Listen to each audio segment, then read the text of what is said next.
Normal Americans with basic common sense understand things like this. They understand it's not fine to run up $20 trillion in debt. They understand it's not fine to make awful deals with evil regimes that allow them to build nuclear weapons. They understand it's not fine to report news stories that are not true. They understand it's not fine to destroy insurance markets and then use taxpayer money to bail out the insurers so you can pretend it's not happening. They also understand it's not fine to run to the news media anonymously with information, which may not even be true, that you're not supposed to be sharing. And they understand it's not fine to run for political office promising to do something, only to not do it while pretending you tried when you really didn't. How completely dysfunctional and corrupt Washington, D.C. really is. Yet all of this is common behavior in Washington, D.C., and has been for decades. The honorables who presume to govern us engage in the worst kind of behavior, and make horrendous decisions, all while refusing to acknowledge the plain truth that all this is outrageous and damaging to the country. And these people have never feared a man more than they feared Donald Trump upon his arrival in Washington. But they didn't fear him for the reasons they claimed. It's not because he's mentally unfit or because he's inexperienced or because he doesn't understand matters of public policy in depth. It's not because he might say something impulsive or might push all the nuclear buttons. No, here's the reason they fear him. A normal president might arrive in Washington, see all this nonsense and find it appalling.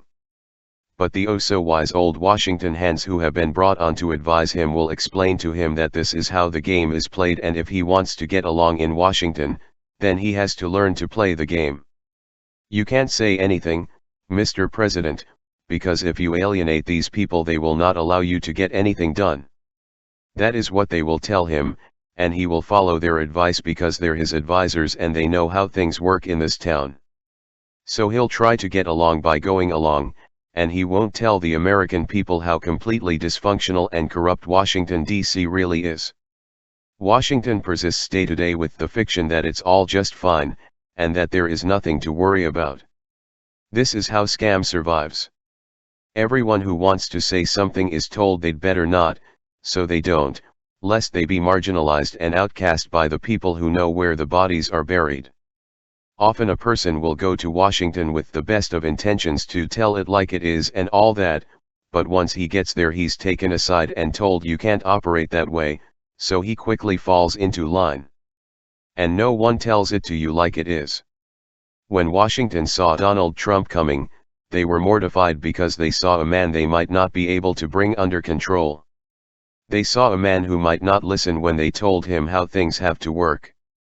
They saw a man running for president but not needing the presidency to make his life complete. They saw a man who understood that with his Twitter account and his sense of independence, and they realized to their horror that he might just go ahead and call spades spades, and that he could get these messages directly to the public without relying on the filter of the Beltway assimilated news media. And they saw a man who, when they called him the most horrible of names, would not care and would not stop. The above examples are all proof that their fears were well-founded. Donald Trump has recognized what you or I would recognize if given access to the information. This is absurd. And yet Washington persists day to day with the fiction that it's all just fine, and that there is nothing to worry about. It's not fine. There is plenty to worry about. And we finally have a president who isn't afraid to tell us that. This is why they're terrified of him, and why we should be very glad to have him.